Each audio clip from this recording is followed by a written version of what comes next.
Hello, everyone. My name's Lisa Button. I'm the CEO of Community Refugee Sponsorship Australia. We're an independent Australian charity working towards the vision of a community sponsorship program for refugees in Australia. And I'd like to share with you some information about a program that we're running that might benefit some of your clients, including some of the individuals coming into Australia from Afghanistan at the moment.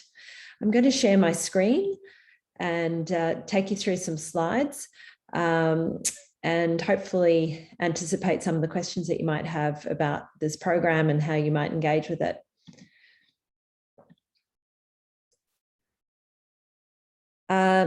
So yes, this briefing is intended mostly for case managers working in HSP or SETs or in other state, federal or other funded settlement services. There's really no barriers to the organisations who could refer individuals into this program. If you're working with refugees who have recently arrived in the country, then we'd be interested in working with you. I've mentioned a little bit about our organisation already. We operate on a national basis. We're currently funded by philanthropy and public donations. Our work is inspired by the Canadian Refugee Sponsorship Program that's been operating successfully there for more than 40 years. We've been advocating for a new or improved Australian community sponsorship program for refugees to be introduced by the federal government. But while we're waiting for them to hopefully get on board with that idea, we've also been implementing a group mentorship program as a precursor to that full sponsorship program in the future. The two members of my team who lead this project are Nicole Watkins, our Community Development Manager, who's got a background working in settlement services, among other things, and Shabnam Safa, our Community Development Officer, who has also worked in the sector for a number of years and is a very well-regarded leader in the Australian Afghan community as well as within our organisation. So the group mentorship program is operating now and is available as an immediate opportunity to your organisations and your clients. It's a national program that we piloted for the first time in 2020 in collaboration with a number of HSP providers and other frontline organisations. And what it does is provides refugee newcomers at a household level with 6 to 12 months wraparound support. So for all of the individuals in that household unit, and it supplements rather than seeking to interrupt the HSP or SETS services that some of your organisations might be providing.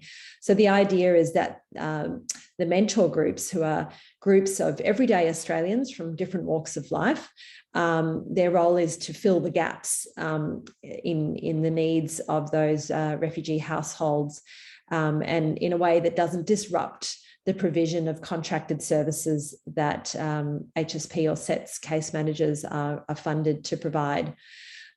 This program will be available to a limited number of HSP, CSP, SETS clients over the next 6 months.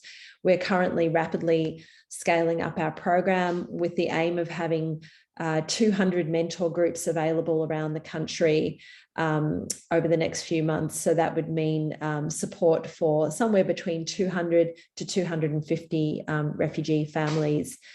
So the mentor groups work in consultation with settlement case managers to provide friendship, social opportunities, and additional settlement support, supplementing the role of HSP and SETS and any other case management services. I'm going to just show you a short video. Well, I'll probably just show you a little bit of the short video rather than the full 5 minutes. But when you get this video, you should also get the bundle of slides that I'm showing here. And that's got a link to the video that you can see and watch in your own time. But this will just give you a little flavour of what this program looks like on the ground based on our experience of the pilot program last year. Community sponsorship of refugees is a groundbreaking approach to helping refugees find safety. This approach brings small groups of local citizens together to welcome and support newcomers in their communities. My life before coming to Australia was being a refugee for 5 years in Malaysia. Coming to Australia was my beginning of life. We can do something better in such a rich country as Australia to help people that are just looking for a safe place to live. I want in.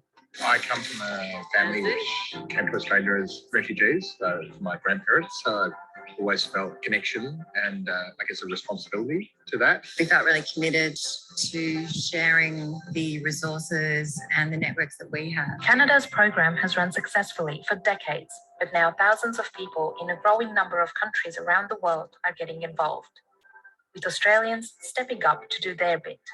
We were able to give them both computers, laptops through a school that was getting rid of their laptops, which was wonderful. I really enjoy meeting people from other cultures. I gain a lot from it. We'll be able to get people settled here. So that's obviously the aim of the exercise. This approach is not only a way to help refugees reach safety in Australia, but also help newcomers flourish in their new communities. Sponsor groups help refugees find employment, succeed in their education, learn English, navigate essential services, and find friendship. Oh, and explain that huntsman spiders are harmless, but magpies are dangerous. Before I come Ararat, I don't have the license. For every day, he's give me license. That's why now I have a license. Life is very easy. Alhamdulillah. The best part really is getting to know people. I mean, the resilience that people have that have had to get out of war-torn countries and settle into another place. It's just so admirable. There are preparations that need to be made to make this all happen, but the end result is very natural and instinctive. Members of the community helping one another in practical day-to-day ways. Just be there as a friend and advisor, because hopefully that's... Community sponsorship of refugees is a groundbreaking approach to helping refugees find...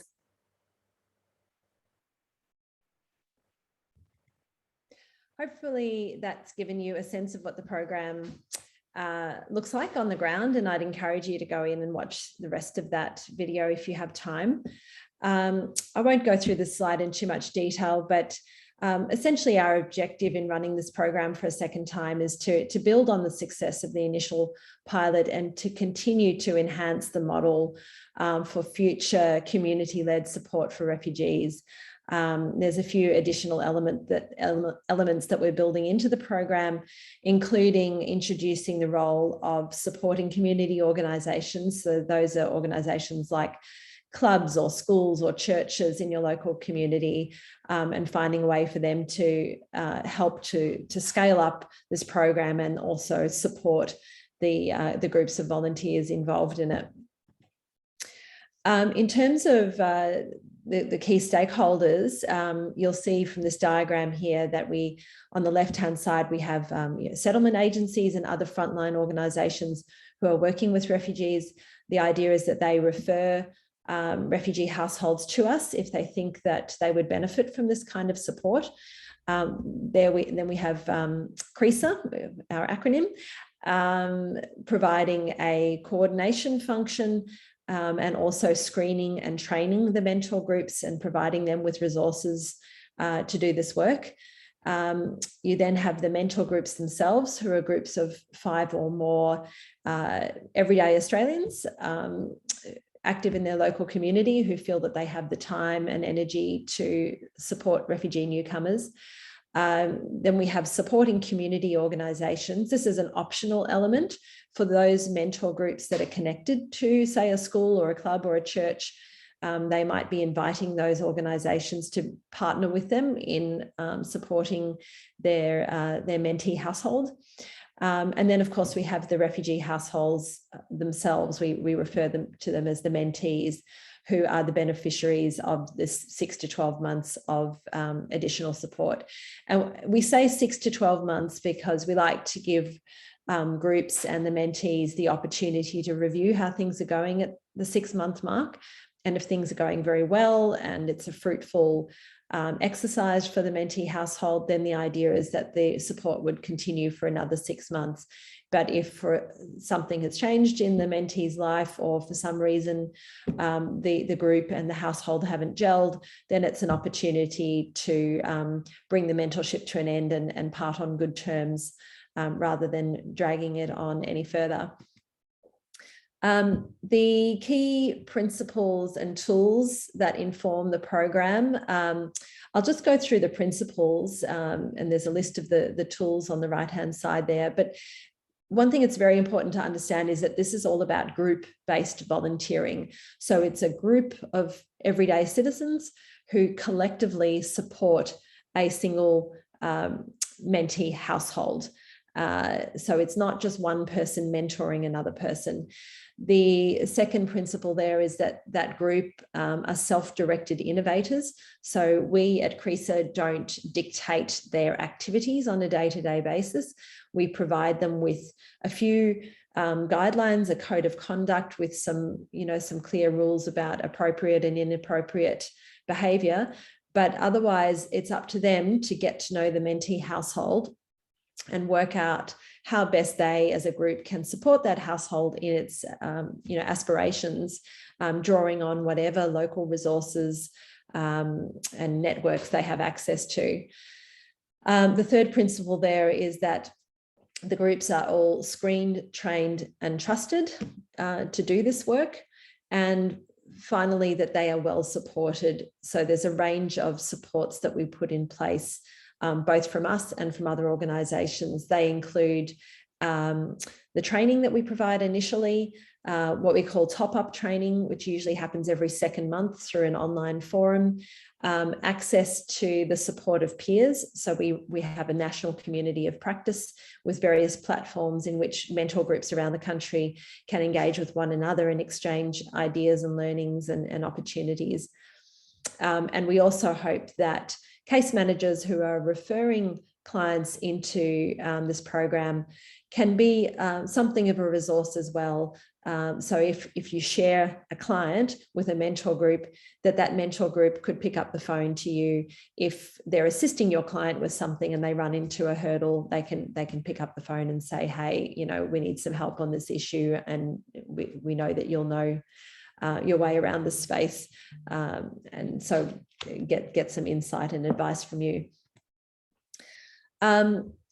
In terms of the key roles and criteria and responsibilities, at the risk of going over that diagram that I've already shown, I'd just like to talk a little bit about the refugee households, so the mentees involved in the program.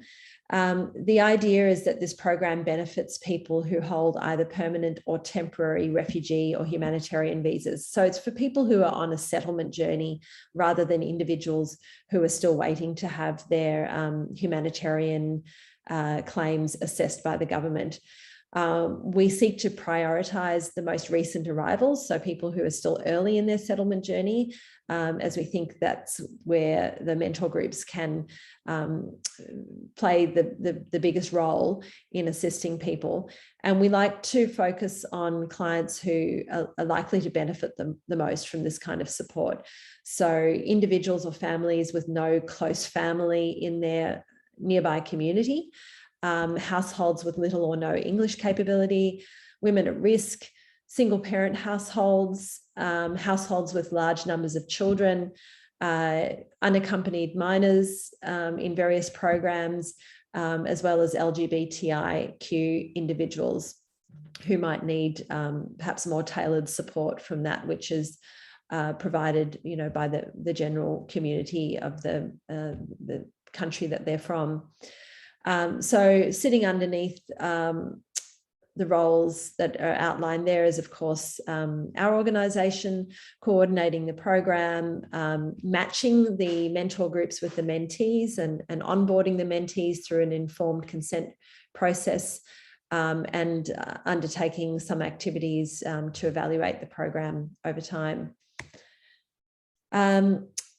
So the role of the mentor group is basically to get to know the household and then do what they can to support in conjunction with whatever other supports are already available to that individual and household, including obviously HSP support or SETS or any other case management services. So they might help individuals find suitable employment, perhaps help them get their resumes in shape, or practice for an interview, or let them know, know about local opportunities that are available in the community. They might help to secure suitable housing in a new area if the mentee family is moving from one place to another. They might help people enroll or better participate in education. For example, young people transitioning out of secondary school into tertiary education might need a little bit of support in navigating that.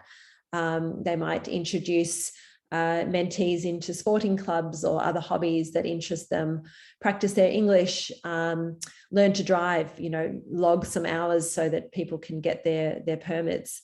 They might also provide help with having overseas qualifications recognised, or perhaps establishing a small business. So there's a wide range of roles that the mentor groups can play.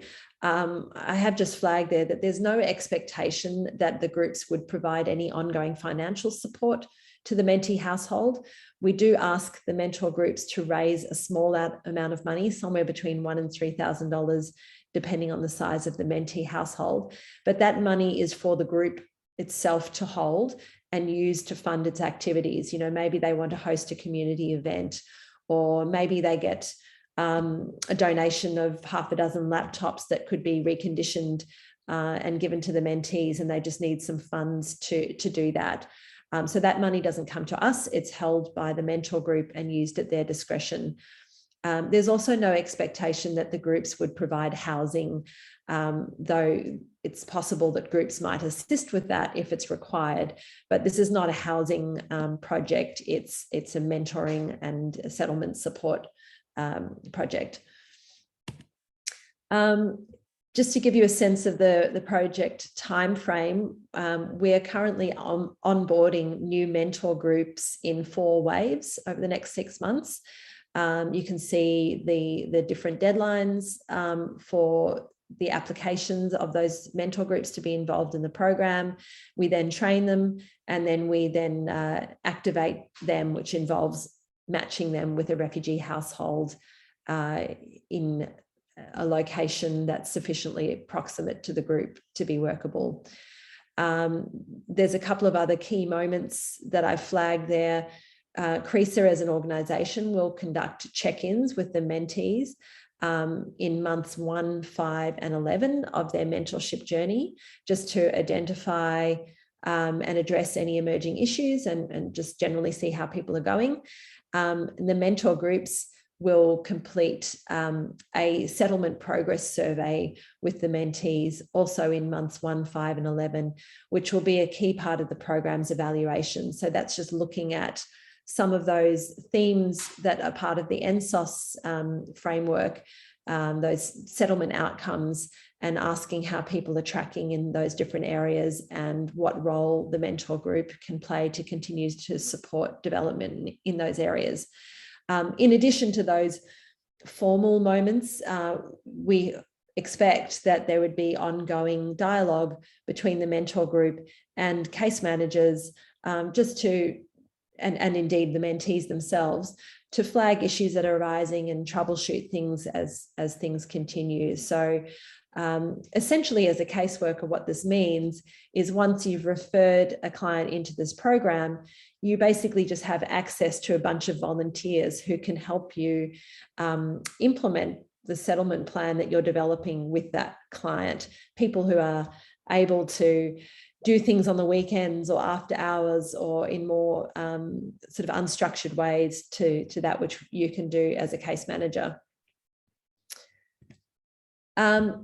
This diagram just explains how to refer clients into the group mentorship program. Step 1 is to basically send us an email with a really brief summary of the household that you have in mind, the number of family members, when they came to Australia, where they're currently located, what languages they speak and their key needs. And I've put there the email address of my colleague Shabnam that those descriptions can be forwarded to.